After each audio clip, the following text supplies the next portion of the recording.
नमस्कार।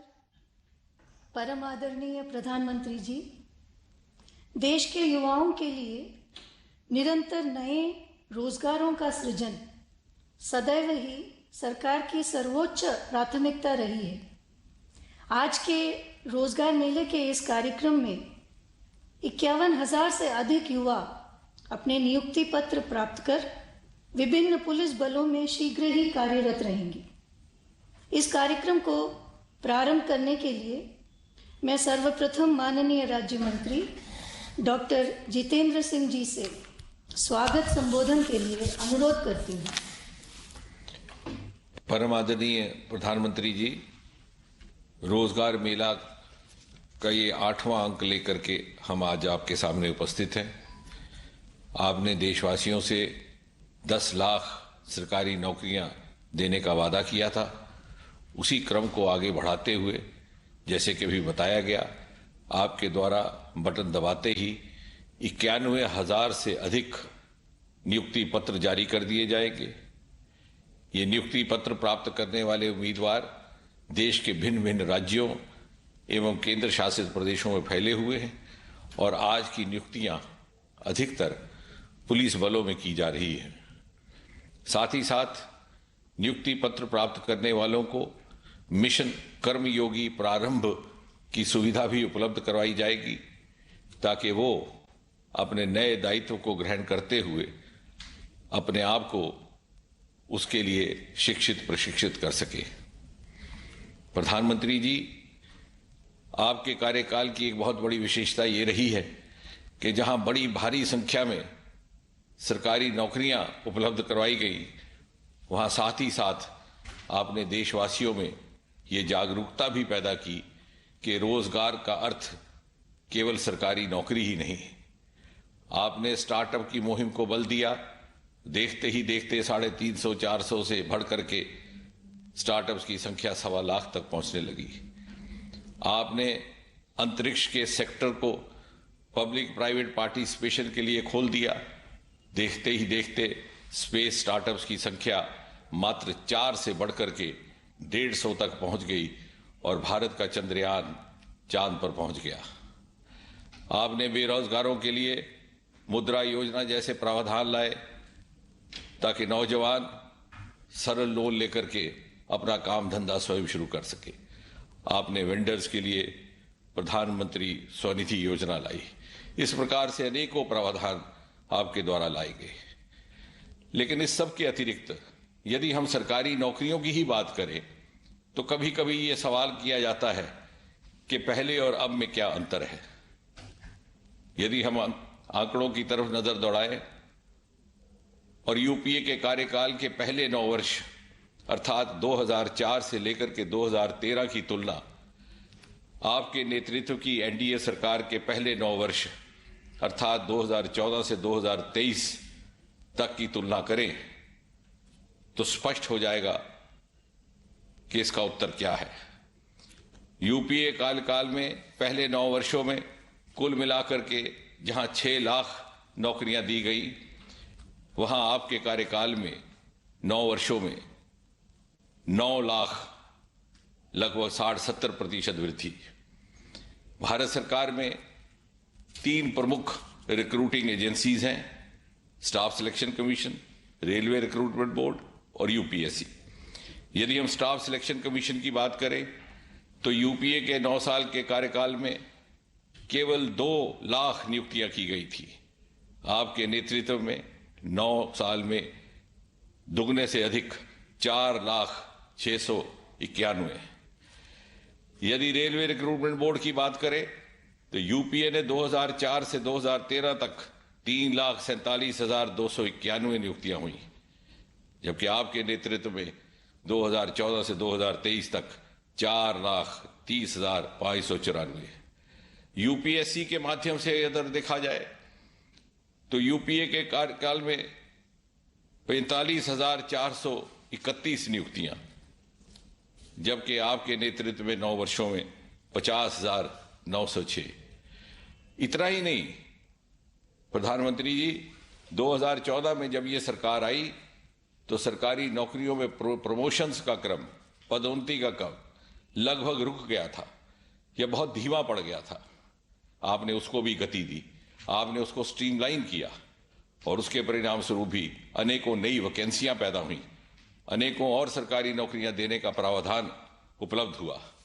उदाहरण के तौर पर सेंट्रल सेक्रेटरीट सर्विसेज एक बड़ा रोचक आंकड़ा है।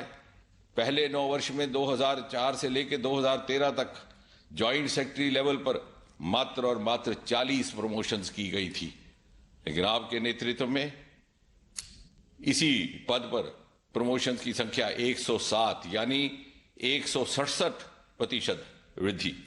डायरेक्टर लेवल की प्रमोशनें देखिए तो 349 यूपीए के 9 सालों में, और आपके नेतृत्व में 9 वर्षों में 791 115% वृद्धि। नीचे के पद एएसओ को देखिए तो यूपीए के 9 वर्षों में 3119 प्रमोशंस और आपके नेतृत्व में 9 वर्षों में 4461 यानी 43% वृद्धि। ये सारी प्रमोशंस ने भी नई वैकेंसियां और नई नौकरियां लगाने का गुंजाइश पैदा की है। कहने का तात्पर्य ये प्रधानमंत्री जी कि जहां इस सरकार ने भ्रष्टाचार के प्रति जीरो टॉलरेंस की नीति का पालन किया, वहीं साथ ही साथ एक अनुकूलता का वातावरण भी देने का प्रयास किया है। वर्क फ्रेंडली एनवायरनमेंट जिसमें हर सरकारी कर्मी अपनी क्षमता, अपनी प्रतिभा के अनुसार अपनी सेवाएं दे सके, ताकि 25 वर्ष के बाद अमृतकाल से निकल करके जब सन 2047 में आज़ाद हिंदुस्तान अपनी 100वीं सालगिरह मनाए तो देश के बाकी नागरिकों की तरह हमारे सरकारी अधिकारी, सरकारी कर्मचारी भी गर्व के साथ कह सके कि मोदी जी के शताब्दी भारत के निर्माण में, मोदी जी के विकसित भारत के निर्माण में हमारी भी भूमिका रही, हमारा भी योगदान रहा। धन्यवाद प्रधानमंत्री जी।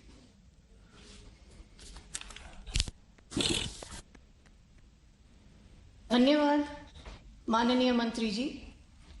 रोजगार मेले की आज की कड़ी जहां एक और युवाओं के लिए नए अवसरों का संदेश लाई है, वहीं दूसरी ओर सुरक्षा और सुशासन की गौरव यात्रा के संदेश को भी लाई है। अमृतकाल की इस यात्रा को सब तक पहुंचाती प्रस्तुत है एक लघु फिल्म।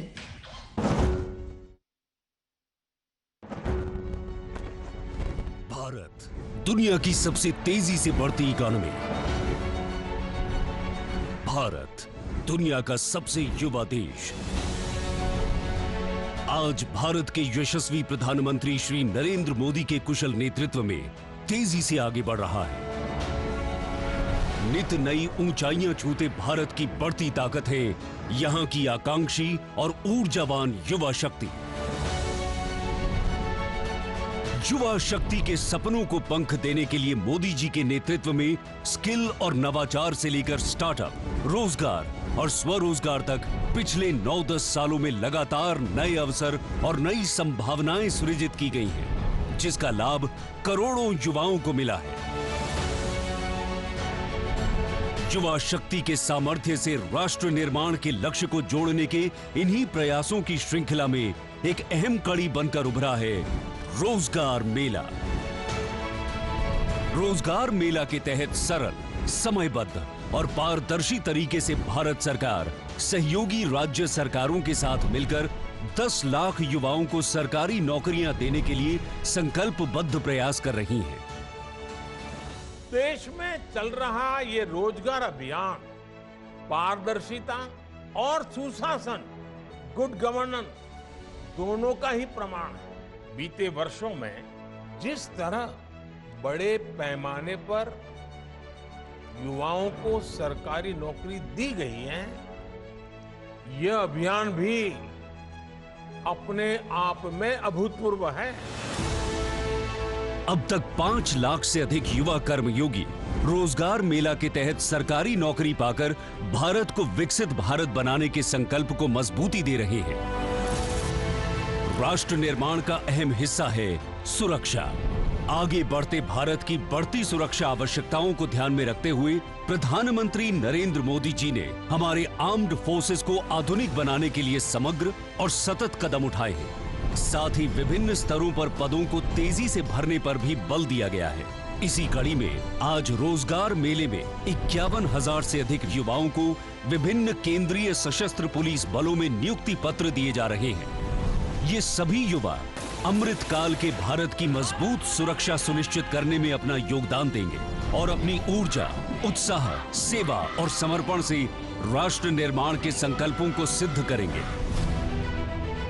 भारत की जहां आज सोच पॉजिटिव है और विकास के लिए अभूतपूर्व उत्साह, और जिसके युवा टैलेंट पर पूरी दुनिया की नजर है, वहां रोजगार मेला जैसे कदम युवा सपनों को सच करने और उनको नेशन फर्स्ट के विजन से जोड़ने का एक सशक्त माध्यम बना है।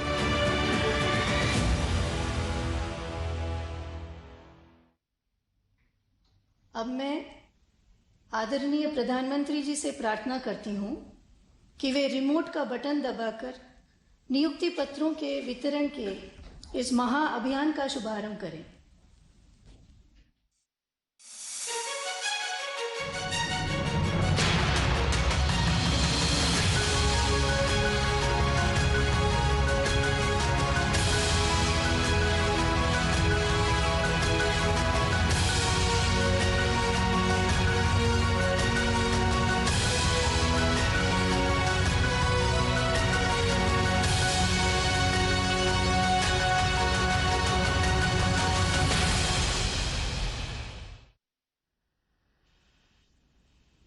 मैं आदरणीय प्रधानमंत्री जी से निवेदन करती हूं कि रोजगार मेले के इस अवसर पर अपने आशीर्वचनों से हम सभी का तथा राष्ट्र की युवा महाशक्ति का पथ प्रदर्शन करें।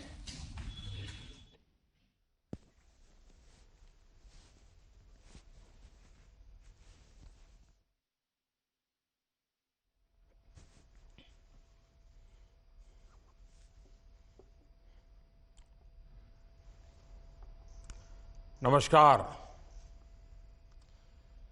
आजादी के इस अमृत काल में देश की आजादी के और देश के कोटि कोटि जनों के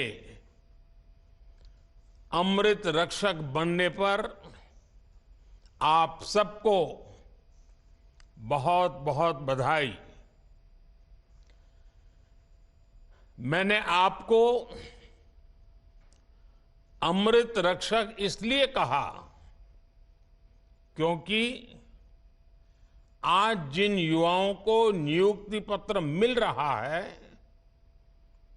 वो देश की सेवा के साथ साथ देश के नागरिकों की, देश की रक्षा भी करेंगे। इसलिए एक तरह से आप इस अमृत काल के जन और अमृत रक्षक भी हैं। मेरे परिवारजनों, इस बार रोजगार मेला का ये आयोजन एक ऐसे माहौल में हो रहा है जब देश गर्व और आत्मविश्वास से भरा हुआ है। हमारा चंद्रयान और उसका रोवर प्रज्ञान लगातार चंद्रमा से ऐतिहासिक तस्वीरें भेज रहा है। गर्व से भरे इस क्षण और ऐसे समय में आप अपने जीवन की सबसे महत्वपूर्ण यात्रा शुरू करने जा रहे हैं। मैं सभी सफल अभ्यर्थियों और उनके परिवारजनों को अनेक अनेक शुभकामनाएं देता हूं। साथियों, सेना में आकर सुरक्षा बलों के साथ जुड़कर पुलिस सेवा में आकर हर युवा उसका सपना होता है कि वो देश की रक्षा का प्रहरी बने, और इसलिए आप पर बहुत बड़ा दायित्व होता है। इसलिए आपकी जरूरतों के प्रति भी हमारी सरकार बहुत गंभीर रही है। बीते कुछ वर्षों में अर्धसैनिक बलों की भर्ती प्रक्रिया में हमने कई बड़े बदलाव किए हैं। आवेदन से लेकर चयन तक की प्रक्रिया में तेजी लाई गई है। अर्धसैनिक बलों में भर्ती के लिए होने वाली परीक्षा अब 13 स्थानीय भाषाओं में भी कराई जा रही है। पहली ऐसी परीक्षा में सिर्फ हिंदी या अंग्रेजी चुनने का ही विकल्प होता था। अब मातृभाषा का मान बढ़ा है। इस बदलाव से लाखों युवाओं के लिए रोजगार पाने के रास्ते खुल गए हैं। पिछले वर्ष भी छत्तीसगढ़ के नक्सल प्रभावित जिलों में सैकड़ों आदिवासी युवकों की नियुक्ति की गई थी। इन्हें नियमों में छूट देकर सुरक्षा बल में भर्ती पाने का अवसर दिया गया ताकि विकास की मुख्य धारा से जुड़े रहें। इसी तरह बॉर्डर डिस्ट्रिक्ट और उग्रवाद प्रभावित जिलों के युवाओं के लिए कांस्टेबल भर्ती परीक्षा में कोटा बढ़ाया गया है। सरकार के प्रयासों से अर्धसैनिक बलों को लगातार मजबूती मिल रही है। साथियों, देश का विकास सुनिश्चित करने में आपके दायित्व की महत्वपूर्ण भूमिका है। सुरक्षा का वातावरण, कानून का राज विकास की रफ्तार को तेज कर देता है। आप यूपी का उदाहरण ले सकते हैं। कभी यूपी विकास के मामले में बहुत पीछे था और अपराध के मामले में बहुत आगे, लेकिन अब कानून का राज स्थापित होने से यूपी विकास की नई ऊंचाई छू रहा है। कभी गुंडों माफिया की दहशत में रहने वाले उत्तर प्रदेश में आज भयमुक्त समाज की स्थापना हो रही है। कानून व्यवस्था का ऐसा शासन लोगों में विश्वास पैदा करता है और जब अपराध कम हुआ है तो यूपी में निवेश भी बढ़ रहा है, इन्वेस्टमेंट आ रहा है। इसके उलट हम ये भी देखते हैं कि जिन राज्यों में अपराध चरम पर है वहां निवेश भी उतना ही कम हो रहा है। सारे रोजी रोटी के सारे काम ठप पड़ जाते हैं। मेरे परिवारजनों, आजकल आप लगातार पढ़ते भी हैं और देखते भी हैं कि भारत दुनिया की सबसे तेजी से बढ़ती हुई अर्थव्यवस्था है। भारत इस दशक में टॉप 3 अर्थव्यवस्था में शामिल हो जाएगा और ये गारंटी जब मैं आपको देता हूं ना, बड़ी जिम्मेवारी के साथ मेरे देशवासी, मेरे परिवारजनों को ये मोदी गारंटी देता है। लेकिन जब आप ये पढ़ते हैं तो एक सवाल आपके मन में जरूर आता होगा कि इसका देश के सामान्य नागरिक पर क्या असर होगा और ये सवाल बहुत स्वाभाविक भी है। साथियों, किसी भी अर्थव्यवस्था को आगे बढ़ने के लिए ये जरूरी है कि देश के हर सेक्टर का विकास हो। फूड सेक्टर से लेकर के फार्मा तक, स्पेस से लेकर के स्टार्टअप तक, जब हर सेक्टर आगे बढ़ेगा तो अर्थव्यवस्था भी आगे बढ़ेगी। आप फार्मा इंडस्ट्री का उदाहरण ले लीजिए। महामारी के समय भारत के फार्मा इंडस्ट्री की बहुत सराहना की गई।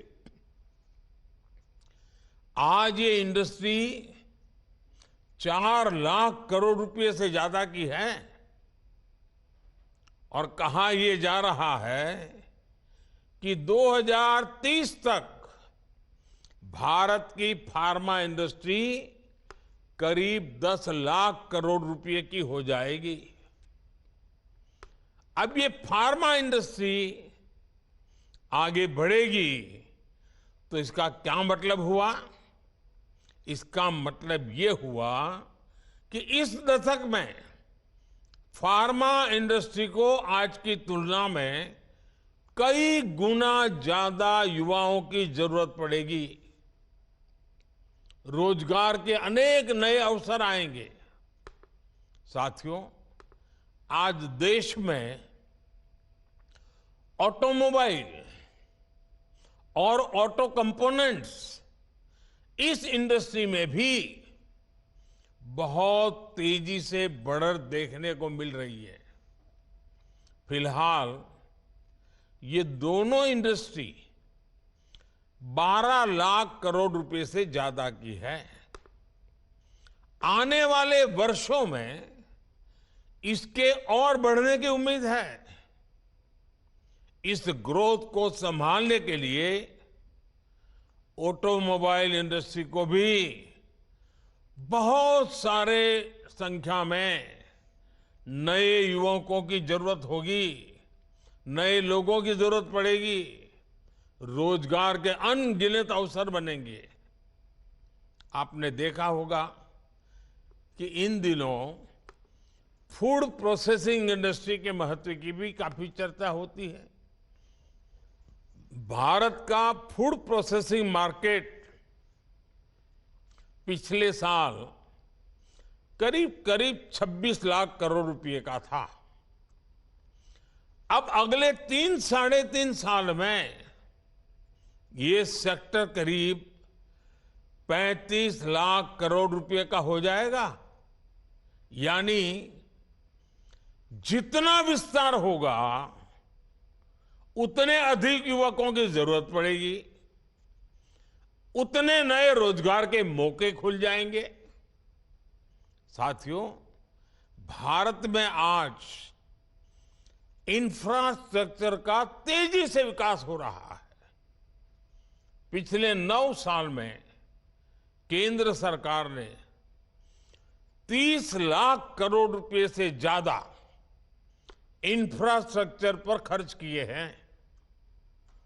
इससे देश भर में कनेक्टिविटी का विस्तार तो हो ही रहा है।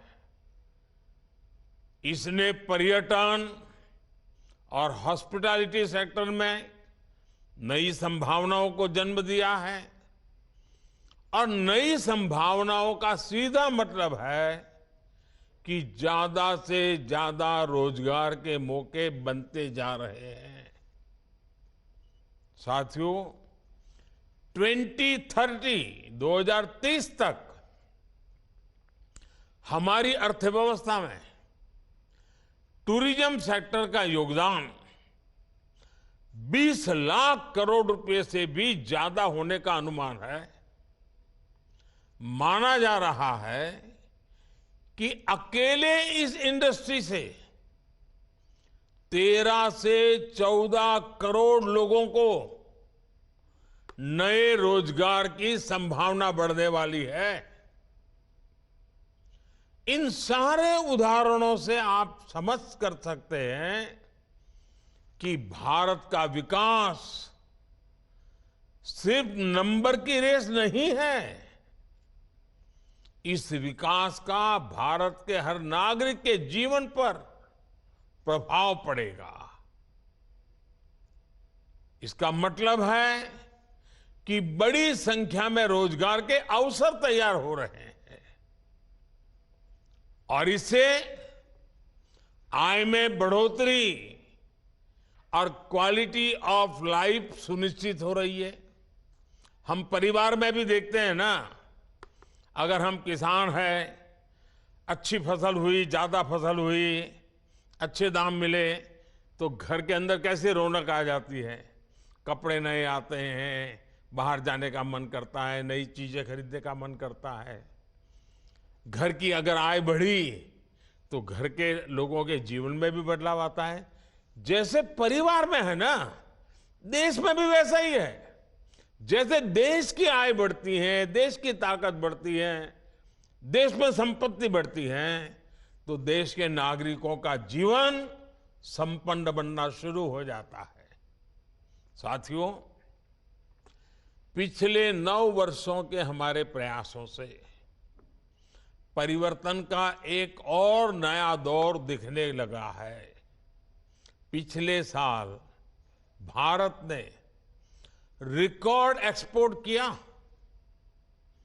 ये संकेत है कि दुनिया भर के बाजारों में भारतीय सामानों की डिमांड लगातार बढ़ रही है।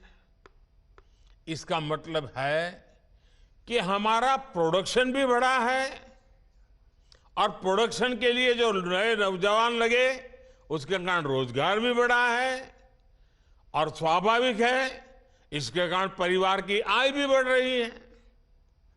आज भारत दुनिया का दूसरा सबसे बड़ा मोबाइल फोन निर्माता देश है। देश में मोबाइल फोन की डिमांड भी लगातार बढ़ रही है। सरकार के प्रयासों ने मोबाइल मैन्युफैक्चरिंग को भी कई गुना बढ़ा दिया है।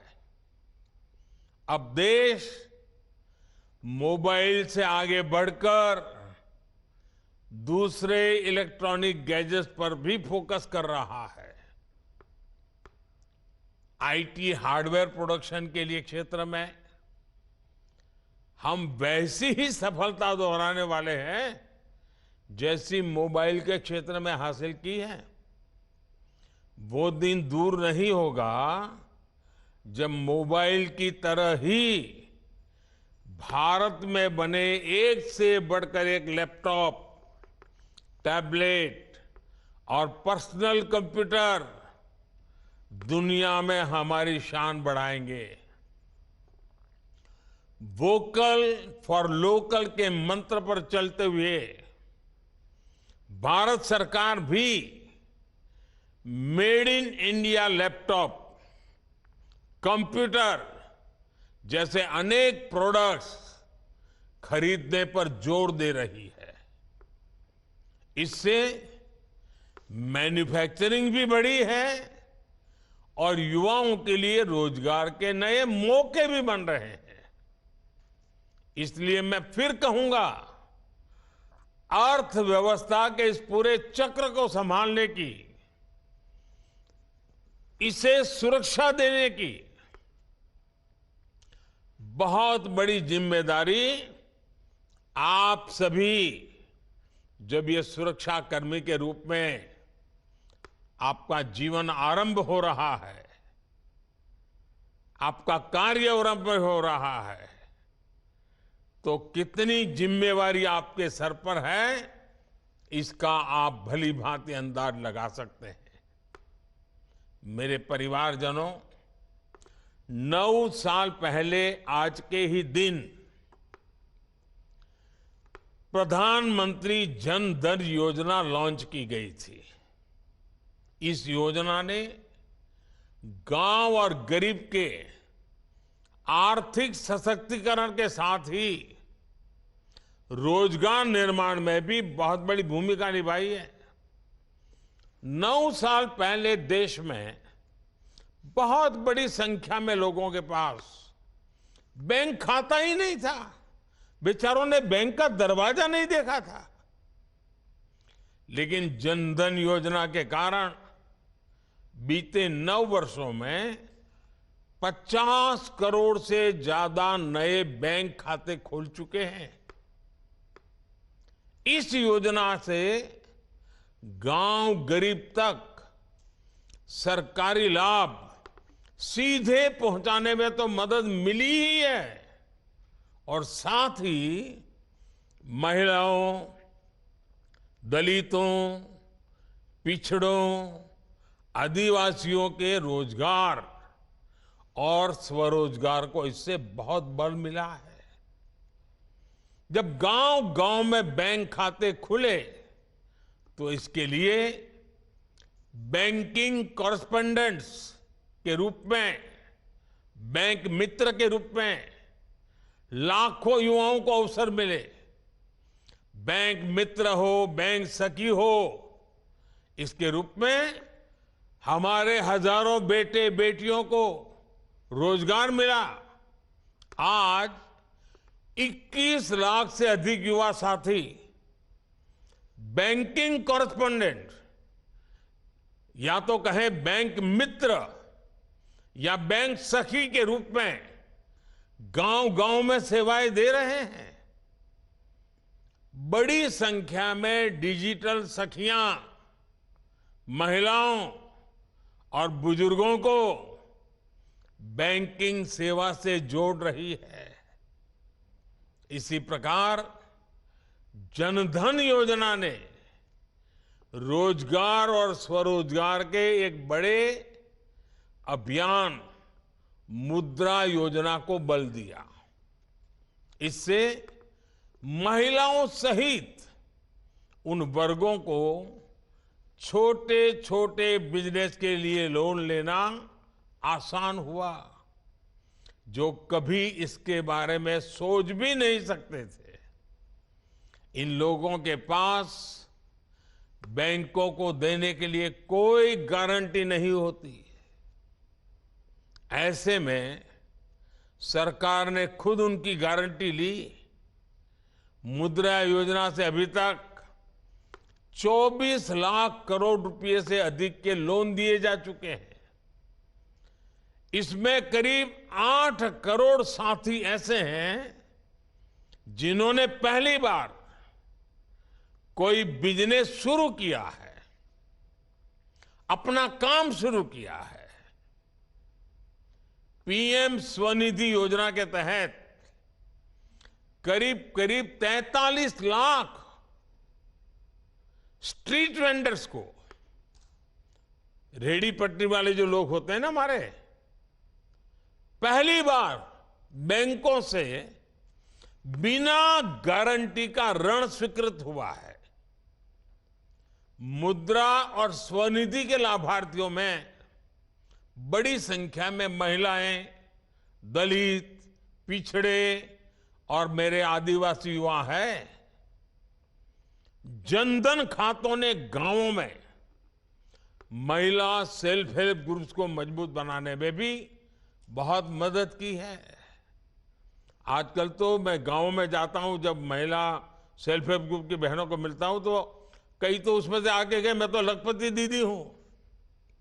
ये सब इसी से संभव हुआ है। सरकार जो आर्थिक मदद करती है वो महिला सेल्फ हेल्प ग्रुप से जुड़ी महिलाओं के बैंक खातों में अब सीधे जमा होता है।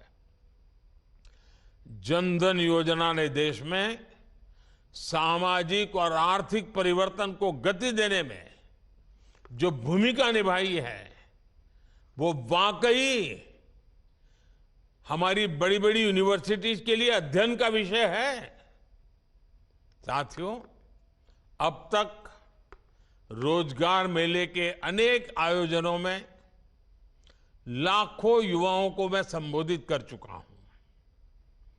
उन युवाओं को पब्लिक सर्विस या अन्य क्षेत्रों में रोजगार मिला है।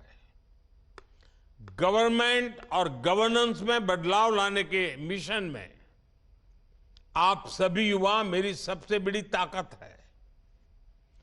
आप सभी उस पीढ़ी से आते हैं जहां सब कुछ बस एक क्लिक पर मिल जाता है।